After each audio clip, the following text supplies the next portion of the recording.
I'm a cardiologist. I've managed blood pressure cases for over 22 years and treated more than 14,000 patients in that time, many of them seniors who were doing everything their doctor told them to do and still having strokes.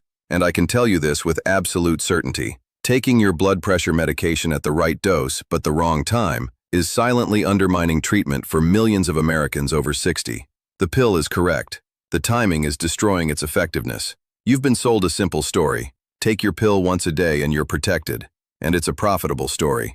The global hypertension drug market pulls in over $31 billion a year. Pharmaceutical companies, pharmacy chains, and insurance systems profit every time you believe that swallowing your pill is enough, that when you take it doesn't matter, that what you take it with doesn't matter, that missing a dose and doubling up is no big deal. The truth is this: there are only 5 cardiologist-identified timing mistakes, proven by cardiovascular and pharmacological science, to dramatically reduce your medication's protection, create dangerous windows of cardiac vulnerability, and in some cases, trigger the exact emergencies your prescription was meant to prevent.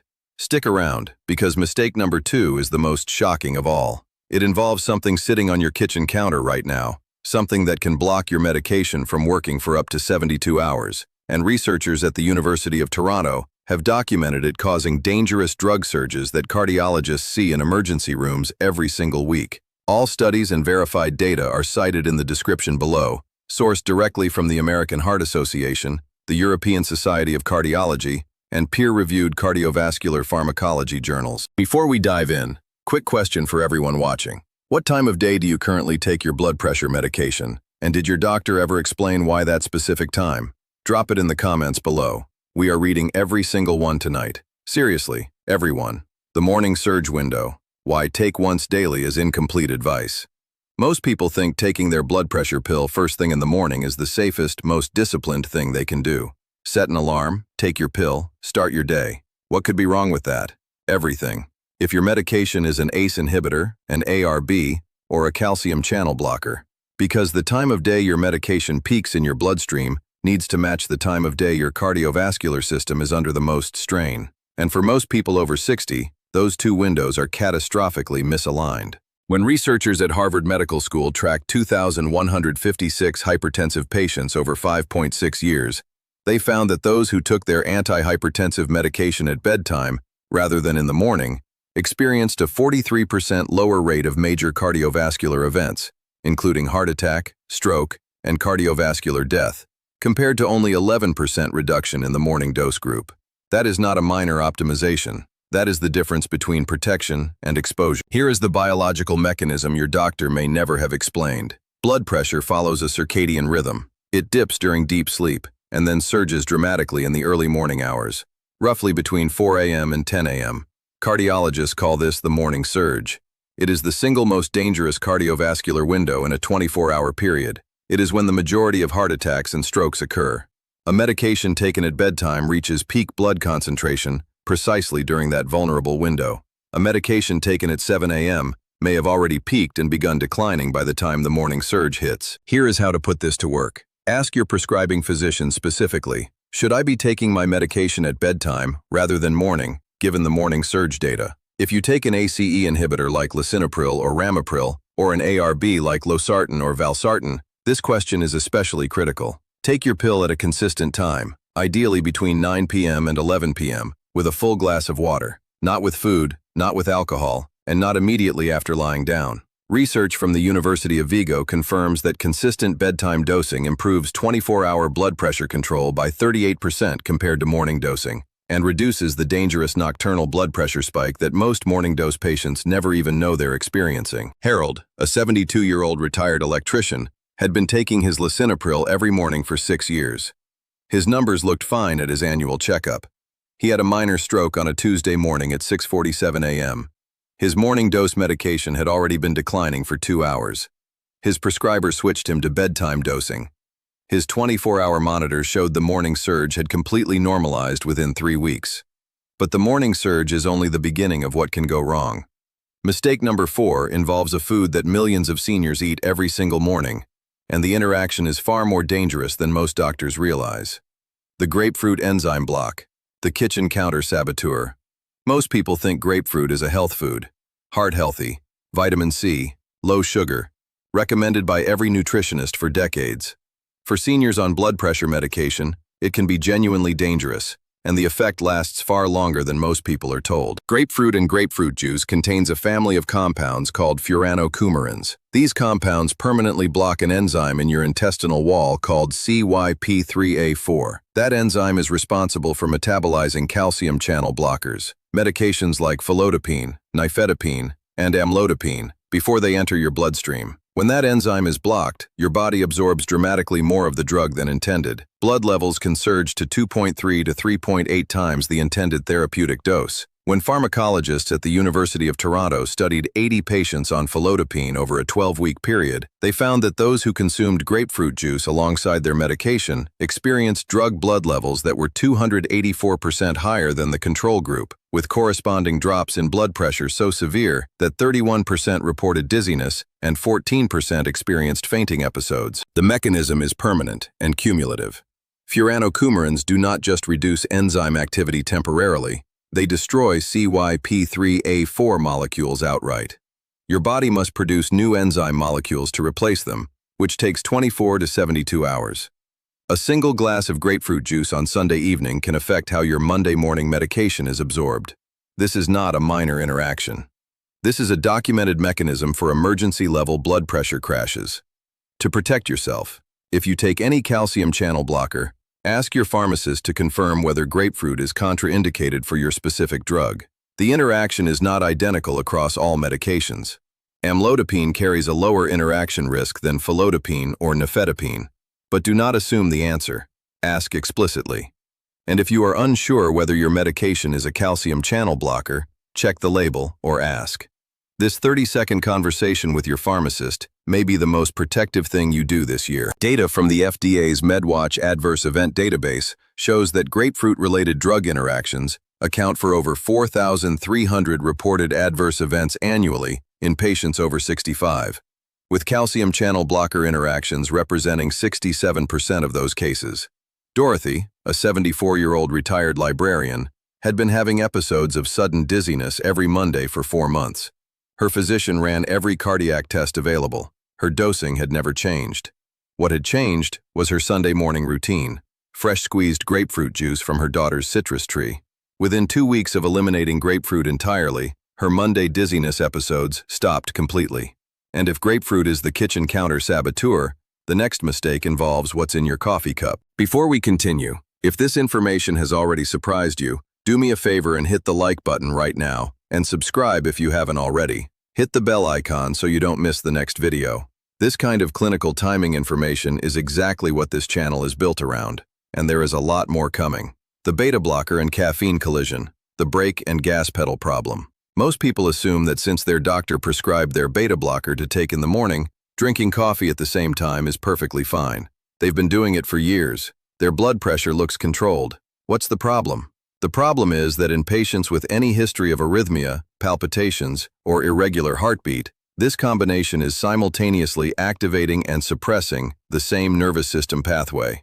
And in a subset of seniors, it creates a pharmacological conflict that their prescription was never designed to handle. Beta blockers, medications like metoprolol, atenolol, carvedilol, and propranolol, work by blocking sympathetic nervous system activation. They slow the heart rate, reduce cardiac output, and lower blood pressure by making your heart work less hard. Caffeine works by activating that exact same sympathetic pathway. Elevated heart rate, elevated blood pressure, increased cardiac stimulation. Caffeine peaks in your bloodstream approximately 30 to 60 minutes after ingestion. When researchers at the Mayo Clinic studied 412 patients on metoprolol over 18 months, they found that those who consumed 200 milligrams or more of caffeine, roughly 2 cups of coffee, within 30 minutes of their beta blocker dose, showed a 29% higher incidence of reported palpitations and a 17% increase in documented arrhythmic episodes on 24-hour Holter monitoring, compared to only 6% in the timed separation group. The mechanism involves more than just pharmacological opposition.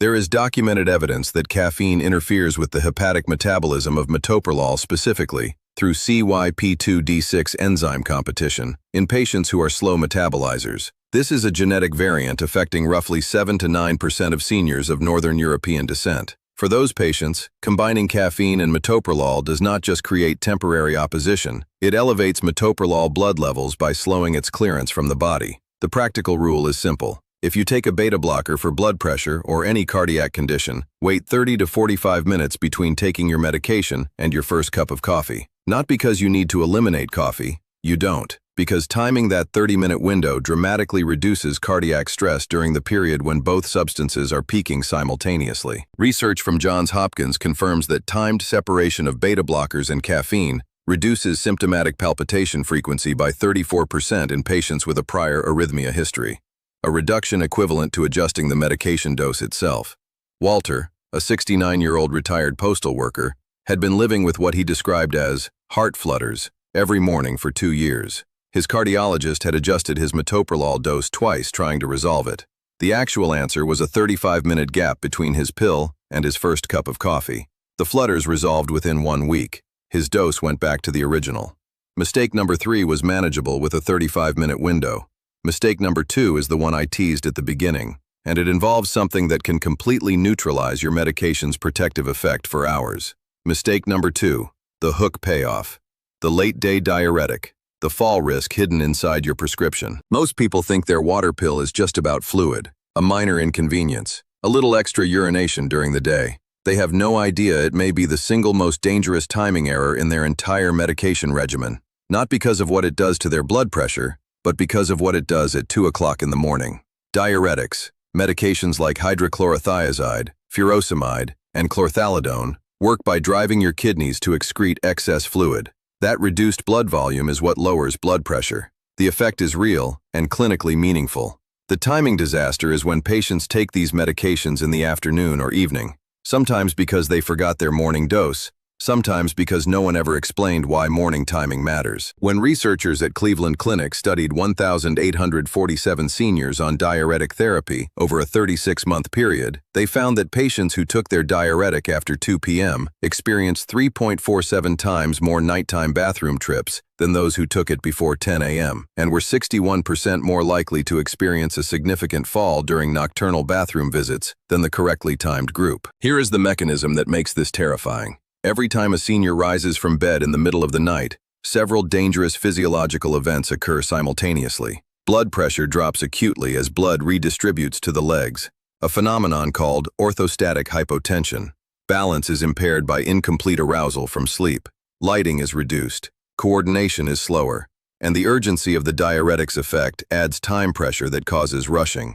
In patients over 70, nighttime falls carry outcomes that are catastrophic and statistically well documented. Hip fractures in patients over 70 carry a 1-year mortality rate of 21 to 33%. That is the hidden consequence of a 6 p.m. water pill. The rule is absolute. If you are on a single daily diuretic, take it before 10 a.m. If you are on a twice daily diuretic, the second dose should be taken no later than 2 p.m. Do not take your diuretic after these windows unless your physician has given you a specific clinical reason. Data from the National Institute on Aging confirms that timing-related medication errors are implicated in 38% of preventable falls in seniors over 65, and that diuretic timing represents the most commonly correctable single factor. Ruth, a 77-year-old grandmother of 7, had fallen twice in a single year, both times at night going to the bathroom. Her physician had prescribed a hip protector. Her daughter had installed grab bars. What nobody had reviewed was that Ruth had been taking her furosemide at dinner because she kept forgetting her morning dose. Shifting to an alarm-prompted morning dose eliminated her nighttime urgency entirely. Ruth has not fallen in 14 months. And if the diuretic timing mistake can trigger a catastrophic fall, mistake number 1 can create a cardiovascular emergency in the space of a single afternoon. Mistake number 1, the crown jewel. The missed dose double-up. The emergency room pattern nobody warns you about. Most people think that if they miss a blood pressure pill, the logical, responsible thing to do is take 2 the next time. Make up for the gap. Get back on schedule.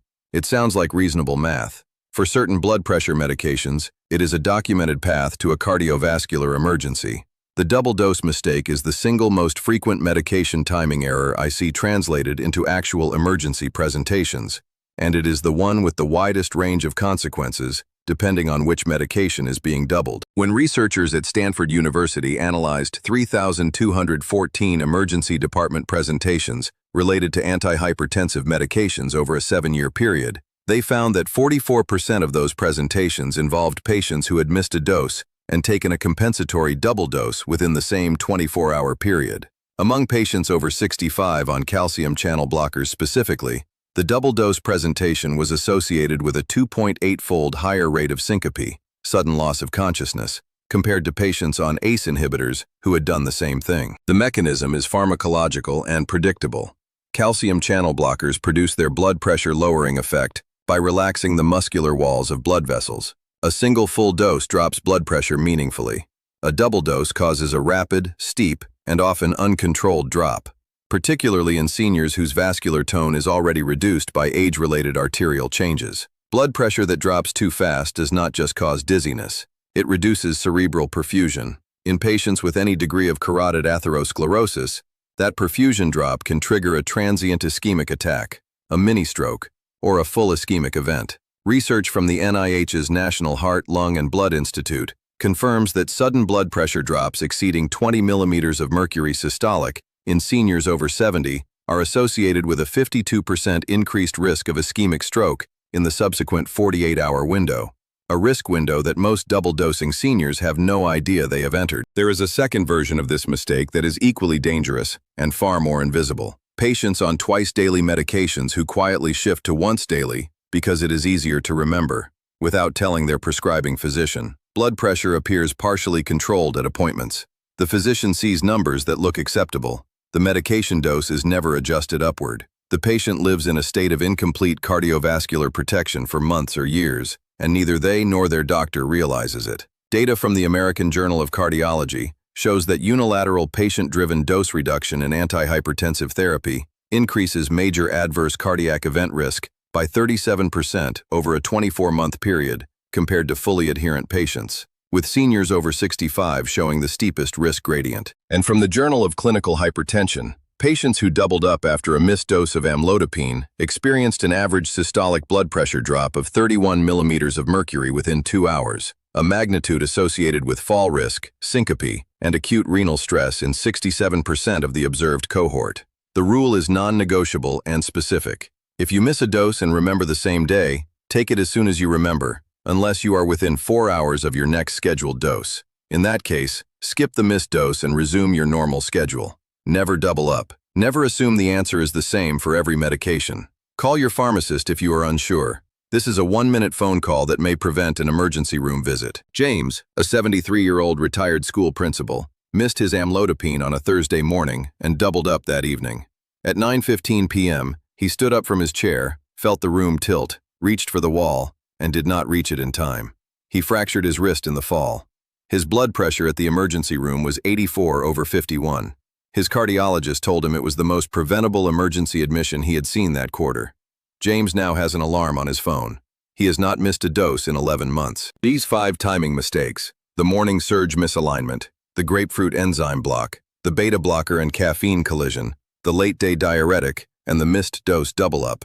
When you understand all of them together, you are not just managing a prescription anymore. You are managing a complete cardiovascular protection system, one that addresses every major risk window your aging circulatory system faces: the morning surge, drug absorption integrity, sympathetic nervous system conflict, fall risk, and blood pressure crash prevention. The old model of blood pressure treatment, where you take your pill, assume you are protected, and let your pharmacist worry about the rest, is no longer adequate. We now know that when you take your medication, what you take it with, and what you do when you miss a dose are clinical decisions with real cardiovascular consequences. The prescription is step 1. Timing is step 2. And for most patients, step 2 was never explained. The choice is not between taking medication and skipping it. It is between being fully protected, understanding the windows, the interactions, the timing rules, versus being partially protected and not knowing it. Every morning surge that your medication misses is a window of cardiac vulnerability. Every grapefruit interaction that goes unrecognized is a blood pressure crash waiting to happen. Every nighttime diuretic is a fall risk that nobody warned you about. Your future self, the one playing with grandchildren at 80, traveling, living independently, is counting on the decisions you make in the next 24 hours. And now you have the exact cardiologist-reviewed blueprint to protect that future. If you have any questions, or if something in this video changed how you think about your own medication routine, leave a comment below. Share it with someone you love who is managing their blood pressure. These are conversations that should be happening everywhere, and they are not. Thank you for watching.